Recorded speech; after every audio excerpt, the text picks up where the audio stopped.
नमस्कार, अमरउजाला.com देख रहे हैं आप। आपके साथ मैं हूं सुमित चौधरी। पीओके में पाकिस्तान की सेना की बर्बरता थमने का नाम नहीं ले रही है। पाकिस्तानी सेना लगातार प्रदर्शनकारियों का दमन करने के लिए उन पर गोलियां बरसा रही है। जहां पहले मासूमों से लेकर महिलाओं को पाकिस्तानी सेना ने अपना निशाना बनाया, तो वहीं एक बड़ी जानकारी अब सामने आई है, जहां जानकारी के मुताबिक रावलाकोट में प्रदर्शन कर रहे प्रदर्शनकारियों पर पाकिस्तान की सेना ने गोलियां बरसा दी। बताया जा रहा है कि जिस भीड़ पर यह गोलियां चलाई गई उसमें करीब 60 से 70 हजार लोग मौजूद थे। वहीं बताया जा रहा है कि रावलाकोट के ईदगाह मैदान में हजारों लोग यहां अपनी मांगों को लेकर इकट्ठा हुए थे। प्रदर्शनकारी महंगाई, महंगे आटे और चावल, बिजली संकट और बुनियादी अधिकारों की मांग कर रहे थे। स्थानीय रिपोर्ट्स के मुताबिक प्रदर्शन शांतिपूर्ण तरीके से किया जा रहा था, लेकिन अचानक से हालात उस वक्त बिगड़ गए जब सुरक्षा बलों ने भीड़ पर फायरिंग शुरू कर दी। बताया जा रहा है कि प्रदर्शनकारियों में महिलाएं, बच्चे और बुजुर्ग भी शामिल थे। पाकिस्तानी सेना के जवानों ने बिना किसी चेतावनी के भीड़ पर अंधाधुंध गोलियां बरसाई, जिससे कि पूरे इलाके में अफरा तफरी मच गई। बताया जा रहा है कि पाकिस्तानी सेना और रेंजर्स के जवानों ने निहत्थे प्रदर्शनकारियों पर अपने हथियारों यानी AK-47 राइफलों से ये गोलियां चलाई हैं। इस गोलीबारी में कम से कम 16 लोगों की जान जाने की खबर सामने आई है, जबकि 37 से ज्यादा लोग घायल बताए जा रहे हैं। उधर घायलों को अलग अलग अस्पतालों में भर्ती करवाया गया है। दरअसल अभी तक विरोध प्रदर्शनों के खिलाफ चल रही कार्रवाई में 53 नागरिकों की जान जा चुकी है। कई परिवारों ने अपने करीबी लोगों को खो दिया है। किसी ने अपना पिता खोया है, तो किसी ने बेटा, और किसी ने भाई, तो किसी ने अपना दोस्त। लगातार बढ़ रही मौतों ने पूरे इलाके में गुस्से का माहौल पैदा कर दिया है और लगातार अब प्रदर्शनकारी अपनी मांगों को लेकर डटे हुए हैं। गोलीबारी की घटनाओं के बाद इलाके में लोगों ने विरोध प्रदर्शन और भी तेज कर दिए हैं। खाईगाला गांव में लोगों ने बाजार बंद रखे, हिंसा के खिलाफ मार्च निकाला है। वहीं इस मार्च में बड़ी संख्या में महिलाएं, बच्चे और बुजुर्ग भी शामिल बताए जा रहे हैं।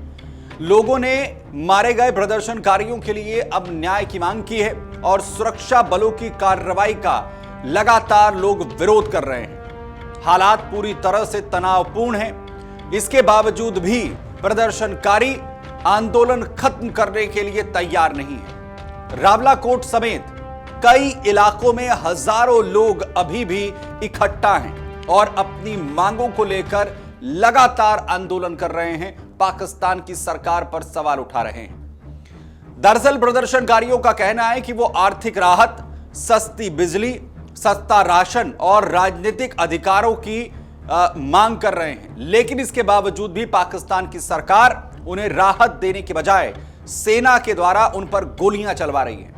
गोलीबारी के बाद भीड़ को संबोधित करते हुए आंदोलन के नेता सरदार अमान खान ने कहा है कि आंदोलन पूरी तरह से अब निर्णायक हालात में पहुंच चुका है। उनका कहना है कि जान माल के नुकसान के बावजूद वो इस आंदोलन को लगातार जारी रखेंगे। उनका यह भी कहना है कि पीओके की सड़कों पर मौजूद लोगों के पास कोई हथियार नहीं है, इसके बावजूद भी लगातार सेना उन पर गोलियां चला रही है, उनके अपनों की जान ले रही है।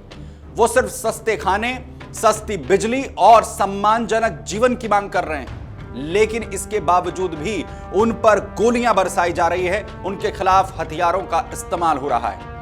अब सवाल यह है कि पीओके में आखिर इतने बड़े पैमाने पर यह प्रदर्शन हो क्यों रहे हैं, कैसे इनकी शुरुआत हुई है।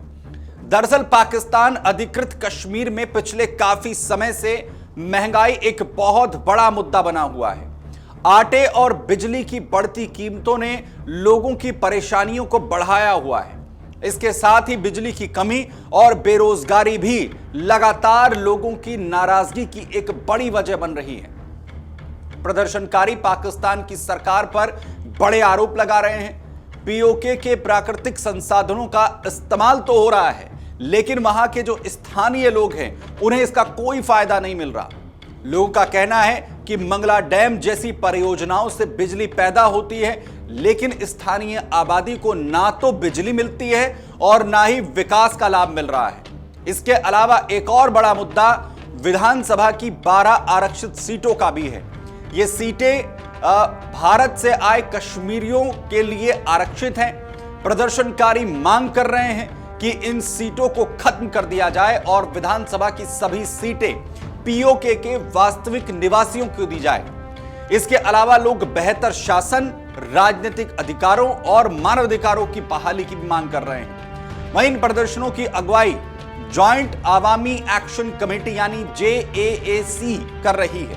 JAAC या Jammu Kashmir joint Awami action committee ये एक सिविल सोसाइटी का गठबंधन बताया जाता है, जिसकी स्थापना 2023 में हुई थी। इसमें व्यापारी संगठन, स्थानीय समिति और नागरिक समूह के जो लोग हैं वो शामिल हैं। ये संगठन महंगाई, बिजली संकट, आटा सब्सिडी, संसाधनों के इस्तेमाल, आरक्षित सीटों और राजनीतिक अधिकारों जैसे मुद्दों को लेकर आंदोलन कर रहा है। JAAC के प्रमुख नेताओं में शौकत नवाज मीर सबसे मेन चेहरा माने जाते हैं। वो व्यापारियों का प्रतिनिधित्व करते हैं और लंबे वक्त से इस आंदोलन को चला रहे हैं। इसके अलावा उमर नजीर कश्मीरी, ख्वाजा मेहरान अरशद और सरदार अमान खान भी इसका प्रमुख नेता बताए जाते हैं। रिपोर्ट्स के मुताबिक पाकिस्तान सरकार ने जून 2026 में JAAC पर प्रतिबंध लगा दिया है। इसके अलावा संगठन के प्रमुख नेताओं पर भी 1 करोड़ रुपए का इनाम घोषित किया गया है। इसके बावजूद संगठन और उसका समर्थन लगातार बढ़ रहा है, आंदोलन लगातार जारी है। JAAC ने अपने आंदोलन को आगे बढ़ाने के लिए शटर डाउन, चक्का जाम, लॉन्ग मार्च और बड़ी रैलियों का सहारा लिया है।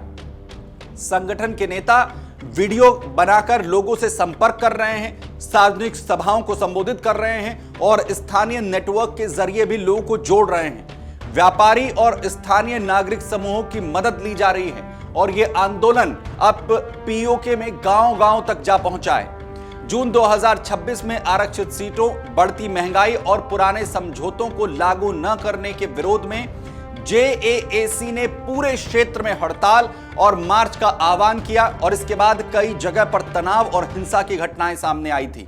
अब रावलाकोट में जिस तरीके से भीड़ पर गोलीबारी की गई है, उसके बाद और भी ज्यादा हालात बिगड़ते हुए नजर आ रहे हैं। पूरे इलाके में तनाव है और प्रदर्शनकारी अपनी मांगों को लेकर अड़े हुए हैं।